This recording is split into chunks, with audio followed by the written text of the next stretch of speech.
അഹമ്മദാബാദ് വിമാന ദുരന്തത്തിൽ മരണം 265 വിമാനയാത്രികരെ കൂടാതെ സമീപത്തെ BJ മെഡിക്കൽ കോളേജിലെ ഹോസ്റ്റലിലെ വിദ്യാർത്ഥികളും പ്രദേശവാസികളും ഉൾപ്പെടെ 24 പേരും മരണപ്പെട്ടിരിക്കുന്നു. നടപടിക്രമങ്ങൾ പൂർത്തിയാക്കി മൃതദേഹങ്ങൾ ബന്ധുക്കൾക്ക് വിട്ടു നൽകി തുടങ്ങി. തിരിച്ചറിയാത്തവരുടെ DNA പരിശോധനയും തുടരുന്നു.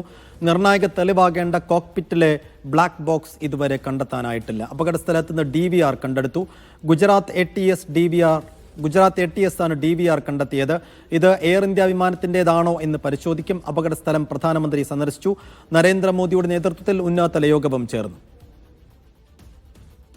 PR അരവിന്ദ് BJ ഹോസ്പിറ്റലിന് മുന്നിൽ ചേരുന്നുണ്ട്. അരവിന്ദ്, ഈ DVR കണ്ടെടുക്കാനായത് എത്രത്തോളം നിർണായകമാണ്? DVR കണ്ടെടുക്കുന്നതിലൂടെ ഈ അപകടത്തിന്റെ കാരണം എത്ര കണ്ട് വ്യക്തമാകുന്നത് ഒന്നാണ്. ഒപ്പം എന്തുകൊണ്ടാണ് ഇത്രയും മണിക്കൂറുകൾ കഴിഞ്ഞിട്ടും ബ്ലാക്ക് ബോക്സിന് വേണ്ടിയുള്ള തിരച്ചിൽ വിജയിക്കാത്തത്?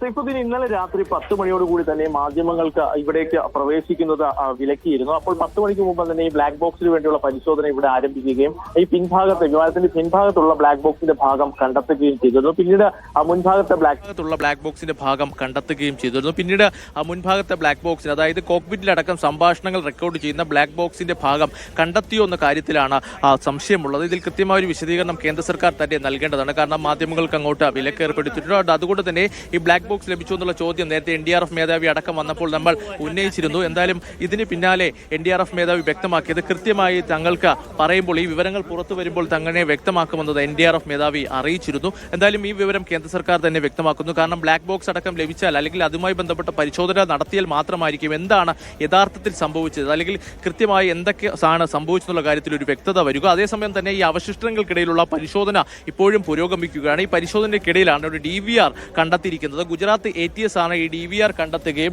ഇതിന് പിന്നാലെ ഇത് പരിശോധനയ്ക്ക് കൊണ്ടുപോവുകയും ചെയ്തിരിക്കുന്നത്. വിമാനത്തിൽ നിന്നുള്ള DVR തന്നെ എന്നതാണ് നമ്മൾ പ്രതീക്ഷിക്കുന്നത്. ഫോറൻസിക് പരിശോധനയ്ക്ക് ശേഷമായിരിക്കും ഇതുമായി ബന്ധപ്പെട്ട കൃത്യമായ വിവരങ്ങൾ നൽകുവാൻ പറ്റുക. DVR ലഭിച്ചു കഴിഞ്ഞാൽ ഈ അവസാന നിമിഷങ്ങളിലെ ദൃശ്യങ്ങൾ ഒരുപക്ഷെ അത് പുറത്തു കൊണ്ടുവരാൻ സാധിക്കും. അപ്പോൾ എങ്ങനെയാണ് ഈ അപകടമുണ്ടായത്, അല്ലെങ്കിൽ അപകട സമയത്തെ അവസാന നിമിഷങ്ങളുമായി ബന്ധപ്പെട്ട ദൃശ്യങ്ങൾ പുറത്തു വരുന്ന ഒരു സാഹചര്യം നിലനിൽക്കുന്നുണ്ട്. എന്തായാലും ബ്ലാക്ക് ബോക്സിന് വേണ്ടിയുള്ള പരിശോധന ഇപ്പോഴും തുടരുകയാണ്. ഇപ്പോൾ കിട്ടിയതോ അല്ലെങ്കിൽ ലഭിച്ചോ എന്നുള്ള ഔദ്യോഗിക സ്ഥിരീകരണങ്ങളൊന്നും കേന്ദ്ര സർക്കാരിന്റെ ഭാഗത്തുനിന്ന് ലഭിച്ചിട്ടില്ല.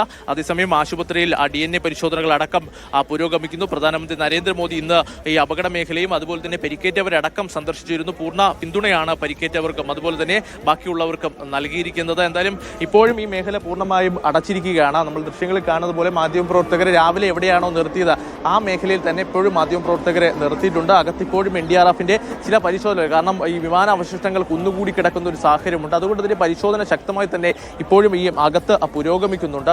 നേരത്തെ ഇടയ്ക്കിടയ്ക്ക് ചില ആംബുലൻസുകൾ പോകുന്നുണ്ട്. അപ്പോൾ എന്തെങ്കിലും തരത്തിലുള്ള അവശിഷ്ടങ്ങൾ ഉള്ളിൽ നിന്ന് ലഭിക്കുന്നുണ്ടെന്നതാണ് നമ്മൾ പ്രതീക്ഷിക്കുന്നത്. 265 മരണം സ്ഥിരീകരിച്ചിട്ടുണ്ട്. അത് ഹോസ്റ്റലിൽ പ്രദേശവാസികളും അതുപോലെ തന്നെ ഹോസ്റ്റലിൽ ഉണ്ടായിരുന്ന വിദ്യാർത്ഥികളടക്കമാണ്. 241 പേർ യാത്രക്കാർ വിമാനത്തിലുണ്ടായിരുന്നവരും ബാക്കി 24 പേർ ഇവിടുത്തെ സമീപത്തെ പ്രദേശവാസികളും അതുപോലെ തന്നെ ഈ ഹോസ്റ്റലിൽ ഉണ്ടായിരുന്ന വിദ്യാർത്ഥികളുമാണ്. എന്തായാലും വലിയ ആശങ്കയുണ്ടാക്കുന്ന വാർത്തകൾ, കാരണം മരണസംഖ്യ ഇനിയും ഉയർന്നേക്കാമെന്നുള്ള റിപ്പോർട്ടുകൾ പുറത്തു വരുന്നുണ്ട്. കാരണം പ്രധാനമായും ഈ വിദ്യാർത്ഥികൾ പലരെയും കാണാതായെന്ന തരത്തിലുള്ള റിപ്പോർട്ടുകളും ഉണ്ട്. 17ഓളം വിദ്യാർത്ഥികൾ ഗുരുതരമായി പരിക്കേറ്റ സമീപത്തെ ആശുപത്രിയിൽ ചികിത്സയിലുണ്ട്. എന്തായാലും ഇവർക്ക് ആവശ്യമായ എല്ലാ ചികിത്സാ സഹായങ്ങളും ലഭ്യമാക്കുന്നു. വിദ്യാർത്ഥികളുടെ കാര്യത്തിൽ ഈ അപകടം നടക്കുന്ന സമയത്ത് ഈ BJ ഹോസ്പിറ്റലിന്റെ ഹോസ്റ്റൽ കെട്ടിടത്തിൽ എത്ര പേരുണ്ടായിരുന്നു, എത്ര മെഡിക്കൽ വിദ്യാർത്ഥികൾ ഉണ്ടായിരുന്നു, എത്ര പേർ മരിച്ചു, എത്ര പേർക്ക് പരിക്കേറ്റു എന്നുള്ള കാര്യത്തിൽ ഒരു വ്യക്തത ഈ BJ ഹോസ്പിറ്റൽ അധികൃതർ നൽകുന്നുണ്ടോ അരവിന്ദ്?